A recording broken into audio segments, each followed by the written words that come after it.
ሰላም የዩቲዩብ ቤተሰቦቼ፣ ዛሬ ይዤላችሁ የመጣሁት ስለ ቢቲንግ ነው። ቢቲካ ላይ እንዴት ገንዘብ ዲፖዚት ማድረግ ትችላላችሁ? ዲፖዚት ካደረግን በኋላስ እንዴት ጨዋታውን መጫወት እንችላለን? ምናልባት እድል ቀንቶን ሊሆን ይችላል። ከበላንስ እንዴት ዊዝድሮ ማድረግ ወይንም ማውጣት እንደምንችል ነው ማሳያችሁ ዛሬ። ትንሽ ረዘም ሊል ይችላል ቪዲዮ፣ ሙሉ ስቴፕ መከታተል ይኖርባችኋል።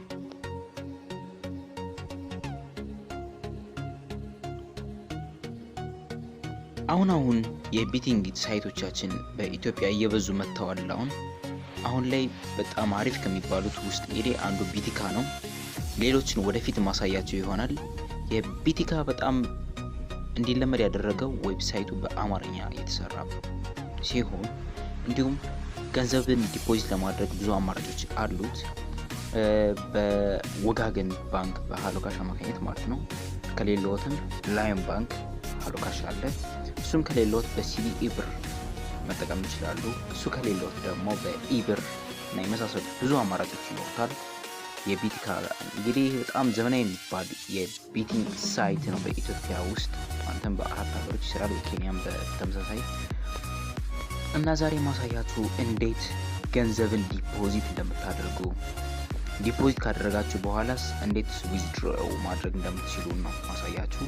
ይሄ ቢቲንግ ሳይት ገንዘቦትን ዲፖዚት በሚያደርጉበት ጊዜ ዲፖዚት ያደረጋችሁትን 100% ቦነስ ይሰጣችኋል ማለት ነው። ለምሳሌ 100 ብር ዲፖዚት ባደርግ 100 ብር ቦነስ ይሰጠኛል ማለት ነው። 1000 ብር ቦነስ 1000 ብር ዲፖዚት ባደርግ በተመሳሳይ መልኩ 1000 ብር ይሰጠኛል ማለት ነው። እስከ 3500 ብር ዲፖዚት ባደረግ ቁጥር በአቅሜ መጠን እንዳቅም ማለት ነው። እስከ 3500 ብር ዲፖዚት የማድረግ አቅም ካላችሁ 3500 ብር ቦነስ ይሰጣችኋል ማለት ነው።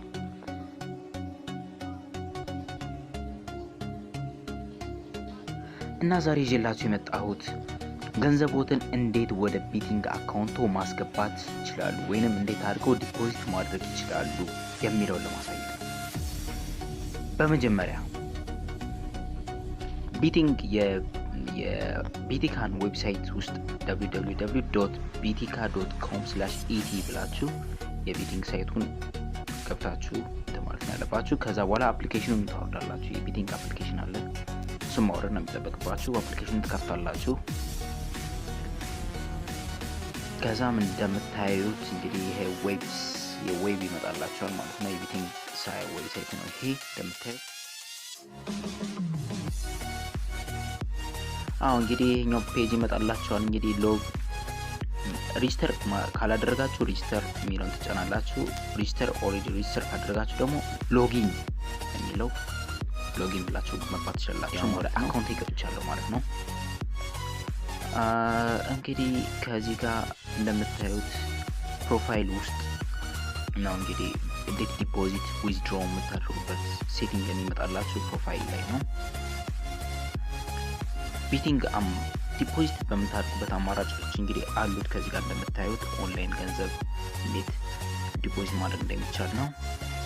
በሲቢኢ፣ በአሞሌ፣ በሃሎካሽ፣ ኤምብር የመሳሰሉት 4 እና ከዛ በላይ አማራጮች አሉት ዲፖዚት የምታደርጉበት አማራጮች ማለት ነው። አሁን እኛ ዲፖዚት ማድረግ ነው የፈለግን የሄሎካሽን መርጠናል። አሁን የሄሎካሽ ላይ ምን ያክል አማውንት ነው ኢንተር አማውንት ዲፖዚት ይላል። አማውንት ጽፋላችሁ 100 ብር እየጻፍኩ ማለት ነው። 100 ብር ከጻፍኩ በኋላ እልከዋለሁ። ዲፖዚት ሪሲፕት አለ፣ ወደ ሄሎካሽ ተልኳል ነው የሚል ሴንድ ቱ ሄሎካሽ ይላል። ፔመንት ባይ ሄሎካሽ ላየን ይላል 100 ብር። አሁን ቀጥታ ወዴት ነው የምንሄደው? ወደ ስልክ መደወያችን ወደ ስልክ መደወያችን ሄደን ኮከብ 803 መስላል ብለን በመደወል ከዛ ላይ ይሄ መሆን ያለበት የቢቲንግ አካውንታችን ሬጂስተር ያደረግንበት ቁጥር በዛ ነው ሎጊን ማለት በዛ ነው ዲፖዚት ማድረግ የምንችለው። ከዛ ውጭ አይቻልም። በዚህ ጋር አካውንቱን ፓስወርዱን ያስገቡ ይላል። ኖቲፊኬሽን ምልክት አስገብቷል። ፓስወርዱን በሚያስገቡ ሰዓት አውቶማቲካሊ ሂዶ ይከፈላል ማለት ነው። ገንዘቡን ሄዳችሁ አካውንታችሁ ላይ ቼክ ስታደርጉ ታገኙት ይሆናል ማለት ነው።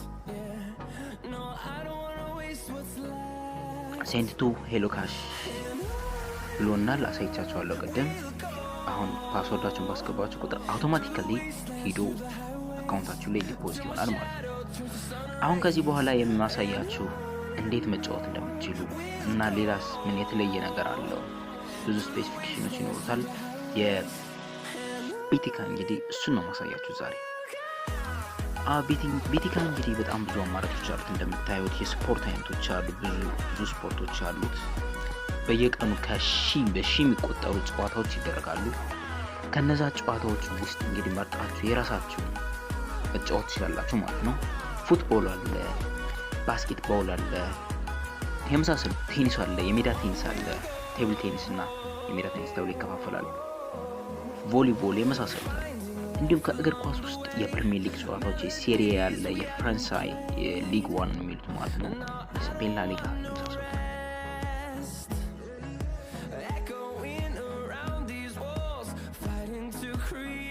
እንዲሁም በተመሳሳይ ፊልተር ማድረግ ትችላላችሁ ማለት ነው። እንደምታዩት እንግዲህ ሴቲንጉ በጣም ቀለል ተደርጎ የተሰራ ዌብሳይት ነው። ለኢትዮጵያውያን እንግዲህ አመቺ ተብሎ የሆነ ዌብሳይት ነው። እንደምታዩት የሴሪያ ለየብቻ የቻምፒየንስ ሊግ አለ፣ የቻምፒየንሺፕ አለ። እንደዚሁ ቀኖትን ፊክስ ማድረግ ትችላላችሁ። አፕካሚንግ ጨዋታዎች ናቸው። ከዚህ ይህን ቪዲዮ በመቀረጽበት ሰዓት የነበሩ አፕካሚንግ ጨዋታዎች ማለትም ሊደረጉ የሚችሉ ጨዋታዎች ናቸው። እንግዲህ እነዚህ እንደምታዩቸው አፕካሚንግ ኢቨንትስ ስትሏቸው እነዚህ ይመጣሉ ማለት ነው። ልክ እንደዚህ ፊልተር ስታደርጉት ጨዋታዎች ይመጣሉ ማለት ነው። አሁን የእንግሊዝ ፕሪሚየር ሊግ ጨዋታዎችን ብቻ ነው ፊልተር ያደረግኳቸው እንደምታዩት። አሁን ከዚህ ጋር ዊነር አለ። 1-2 ዊነር ማለት አንድ ያሸንፋል ወይ ያሸንፋል። ፈርስት ሃፍ ዊነር አለ። 1-2 ፈርስት ሃፍ ማን ያሸንፋል ነው። ደብል ቻንስ አለ እና ቦስቲንግ ስኮር አለ። ፊልተር ያደርግላቸዋል ማለት ነው በዚህ መንገድ። አሁን እንግዲህ የጨዋታዎችን ስፔሲፊካሊ ለማምጣት እንግዲህ ብራይተን ከቼልሲ ያለውን ጨዋታ እናያለን። አሁን ውስጥ ስትገቡ በጣም ብዙ አማራጮች ብዙ አማራጮች ይመጣላችኋል። 1-2 ብራይተን ያሸንፋል ወይስ ቼልሲ ያሸንፋል እያላችሁ እንግዲህ አሁንም ስለ ቼልሲ ብዙ ስፔሲፊካሊ የሆኑ መረጃዎችን ያመጣላችኋል። ጨዋታ የሚጀምረው በአንድ ሰዓት ውስጥ ነው እንደምታዩት። እንዲሁም የማሸነፍ ፕሮባቢሊቲ ይነግራችኋል። ፕሪቪየስ ሚቲንግ ያደረጉት ስታንዲንጋቸው ቼልሲ ከተሸነፈ ወደ የደረጃ ሽንት ያደርጋል አያደርግም የሚለውን ሙሉ መረጃ ይነግራችኋል ማለት ነው። እና ምን ያክል ጨዋታው ወሳኝ እንደሆነ የማሸነፍ ፕሮባቢሊቲውን ሁሉ አስተላለፋቸውን ይነግራችኋል። ማን ከናስተላለፋቸው ሙሉ መረጃቸውን ታገኙታላችሁ ማለት ነው። ቤቲንግ ሳይቱ ላይ ብዙ አማራጮች አሉት። ፈርስት ጎል ማን ያገባል፣ ቶታል ኦቨር አንደር መገመት ትችላላችሁ። ብራይተን ቶታል የብራይተን ብቻ ጎል፣ የቼልሲ ብቻ ምን ያክል ጎል ያገባል፣ እሱን ጥሩ ኦዶች አሉ። እንግዲህ ጎበዝ ከሆናችሁ የእናንተ ጉብዝና ነው የሚወስነው። እንግዲህ ከዚህ ጋር ቤት ለማድረግ ብራይተን ከቼልሲ ያለው ጨዋታ እንግዲህ ለምታዩት ነው። ፊልተር ያደረጋችሁ ሙሉን ጨዋታዎችን ተባል ትችላላችሁ ማለት ነው። አሁን ደግሞ ወደ ላይቭ ጨዋታዎች አሉ። ወደ ላይቭ ጨዋታዎች ስንመለስ እንግዲህ ከዚህ የፈለጋችሁትን ቲኬት መቁረጥ ትችላላችሁ። ላይቭ እንግዲህ እንደምታዩት ይሄ አቻ ነው ያለው። ይሄ ክለብ ደቂቃው እያለቀ ነው። በዚህ ሰዓት በደህና ብር ብትገምቱ ጥሩ ገንዘብ ታገኛላችሁ። እንደምታዩት ነው። ፒክ ታደርጋላችሁ። ለምሳሌ አሁን ሶከር ብቻ ፊልም ለማድረግ የፈለኩት የእግር ኳስ ጨዋታዎች ውስጥ እንግዲህ እንደምታዩት 59-52 ደቂቃ ከታይም በላይ ናቸው ያሉት። አብዛኞቹ ተቆልፈዋል ማለት ነው። የማሸነፍ ፕሮባቢሊቲያቸው ወደ 100% የተጠጋ ስለሆነ ማለት ነው። ግን ስቲል አሁንም እድል ይኖራቸዋል። 1-0 የሚመራውን አቻ ምናምን ብትሉት ምናልባት የመሆን ፕሮባቢሊቲ ይኖረዋል። ወይ ይሸነፋል። እንደምታዩት ጥሩ ኦዶች አሉ። ከኖርማል ቢት ይልቅ ኦንላይን ላይ ያሉት ቢቶች በጣም ኢፌክቲቭ ናቸው። እኔ ሞክሬያቸው ተሳክቶልኛል። እንደምታዩት እንግዲህ ከዛ ሄዳችሁ የገንዘብ መጠናችሁን ፊክስ ታደርጋላችሁ። የኦድ ሽፍት አለ የሚላችሁ እንግዲህ በ5 ብር አድርጋችሁ ቼንጅ አክሴፕት ብላችሁ በስፒድ ማለት ብቻ የሚጠቀጥባችሁ ከዛ ቲኬት ይቆረጣል ማለት ነው። ቲኬቱን ለማየት ከፈለጋችሁ ማይ ቢትስ ከሚለው ላይ ቲኬታችሁ ተቀምጦ ታገኙታላችሁ ማለት ነው። ይሄን ላስት ቢት ያደረኩት ይሄ ጨዋታ 180 ብር በ5 ብር ቲኬት የቆረጥኩት ማለት ነው። በ5 ብር 180 ብር ደራሽ ቲኬት ቆርጫለሁ ማለት ነው። ጨዋታዎች ልክ ሲያልቅ እንግዲህ ይሄ ቲኬት ይደርሰኛል ማለት ነው። ሌላኛው እንግዲህ የቢቲካ ምርጡ ፊቸር እንግዲህ የጃክፖት እንግዲህ ዊክሊ እና ዴይሊ ጃክፖት አለው። ሳገብታችሁ አሁን ለምሳሌ የዊክሊ ጃክፖት ነው 1.5 ሚሊዮን ብር ሳምንታዊ ጃክፖት ነው። 13 ጨዋታዎችን ከገመቱ የ13 ጨዋታዎችን ውጤት ከገመቱ ሙሉ ጃክፖት ያገኛሉ ይላል። ለ12 ጨዋታዎች ትክክለኛ ውጤት ከቀመጡ ደግሞ ፑሽ ያደርጋል። እንደምታዩት 13 ጨዋታዎች አሉ። እንግዲህ በትክክል መገመት ሳምንቱን ጠብቃችሁ ሙሉ እርግጠኛ መሆናችሁ ከተረጋገጠ በኋላ ክፍያ ይደረጋል ማለት ነው። ይሄ ደግሞ እንደምታዩት 100,000 ብር ሳምንታዊ ጃክፖት ነው። 9 ጨዋታዎች ይደረጋል። 9 ጨዋታዎችን ነው የምትገምቱት። በየቀኑ 3 ጨዋታዎች ይለቀቃሉ። ከሶስት ቲኬቶች ውስጥ እንግዲህ መርጣችሁ እናንተ ሶስቱን መገመት ትችላላችሁ። በ20 ብር ነው።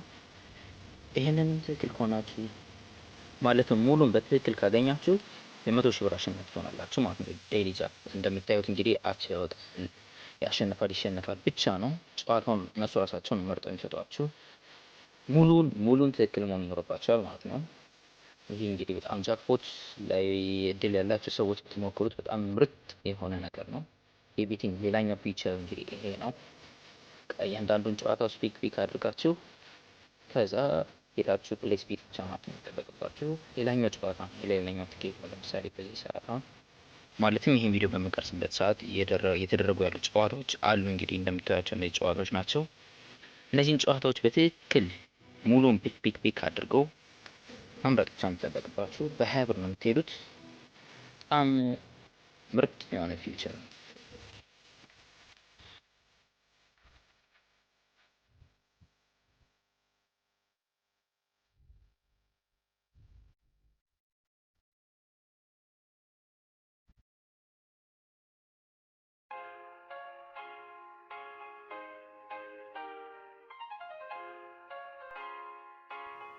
ልክ እንደዚህ መርጣችሁ ከጨረሳችሁ በኋላ ፕሌስ ቢት ትሉታላችሁ ማለት ነው።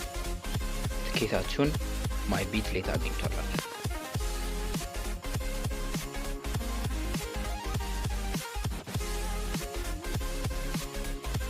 ሌላኛው እንግዲህ የጨዋታዎችን ግምት ሊያሳያችሁ የሚችለው ዌብሳይት ነው ማሳያችሁ። በጣም አሪፍ የሆነ ዌብሳይት ነው። footballspredictions.com/football ይባላል። ይህ ዌብሳይት እንግዲህ የእያንዳንዱ ጨዋታ ትንታኔ ተነስቶ ብዙ ቁጥራዊ መረጃዎችን ያወጣል። ከዛ ተነስቶ ፕሬዲክት ያደርጋል ነው። ጨዋታዎችን በየቀኑ ፕሬዲክት ያደርጋል። የዛሬን፣ የነገን፣ የነገ ወዲያን፣ የሳምንቱን ሙሉ ፕሬዲክት የማድረግ አቅም አለው ማለት ነው። በውስጡ እንግዲህ ፖስቲንግ ስኮር አለ፣ ዊን ድሮው አለ፣ ዊን ድሮው ሉዝ አለ። እንደምታዩት ናፖሊ ዊን ሰጥቶታል። አሁን በዚህ ሰዓት የሚደረጉ ጨዋታዎች ናቸው። ቪዲዮ በሚቀርጽበት ሰዓት ማለት ነው። ኤሲ ሚላን ከስፔንዚያ የመሳሰሉ ጨዋታዎች አሉ። እንግዲህ እነዚህ አንዳንድ ጨዋታዎች ፊልተር ማድረግ ትችላላችሁ። እኔ ፊልተር ያደረኩት ያሸንፋል የሚለው ነው። ከፈለጋችሁ በእናንተ ምርጫ ቦስቲንግ ስኮር አይደላችሁ ሃይ ስኮሪንግ ሃፍ አለ ይችላል። አሁን ለምሳሌ ቦስቲንግ ስኮር ይሆናል ፊልተር አድርጌ መርጣውን ስለ ቦስቲንግ ስኮር ነው ያሉትን ጨዋታዎችን ያሳያቸዋል ማለት ነው። ኤሲ ሚላን ከስፔንዚያ ያለው ለምሳሌ ተባባሉ ነው። እያንዳንዱ ጨዋታ ቦስቲንግ ስኮር እያንዳንዱ ጨዋታ እነዚህ ምክንያቱን ጨዋታዎች በሙሉ ያሳያቸዋል ማለት ነው። አሁን ለምሳሌ የኤሲ ሚላን ከስፔንዚያ የሚጀምርበት ሰዓት አሁን ጃንዋሪ 17 ቀኑ 20 ሰዓት ከ30 ማለትም 2 ሰዓት ተኩል ላይ ማለት ነው በኢትዮጵያ አቆጣጠር። እናም የጨዋታውን ግምት ቦስቲንግ ስኮር። ሌላኛው አፕሊኬሽናችን ላይቭ ስኮር። ላይቭ ስኮር እንግዲህ ላይቭ ጨዋታዎች ከማየት በቀር ሌላም ብዙ ፊቸሮች አሉት። የጨዋታ ትንታኔዎች ይደረጋሉ፣ እንዲሁ ያለቀላቸው ጨዋታዎችን ከማሳየት በተጨማሪም ሌላም ብዙ ፊቸሮች አሉት። የእሱን ፊቸሮች እንግዲህ ማሳያችሁ ማለትም ዜናዎች አሉት፣ ላይቭ ትንታኔዎች አሉት። ጨዋታው ከመጀመሩ በፊት የመጀመሪያ 30 እና 40 ደቂቃዎች ከ1 ሰዓት በፊት የሚደረጉ ትንታኔዎች አሉ። ጨዋታው ማን በበላይነት ያጠናቅቃል የሚለውን ማለት ነው። ከዛ በተጨማሪ እንግዲህ እንደምታዩት ላይቭ ያሉትን ጨዋታዎች ከማሰለፋቸው ስታንዲንጋቸው ሁሉ ያሳያቸዋል። ከአሁን በፊት የተገናኙበት ሄድ ቱ ሄድ ጨዋታቸውን ማን በበላይነት ያጠናቅቃል ጨዋታ ላይቭ ይተላለፈ ማለት ነው ጨዋታ።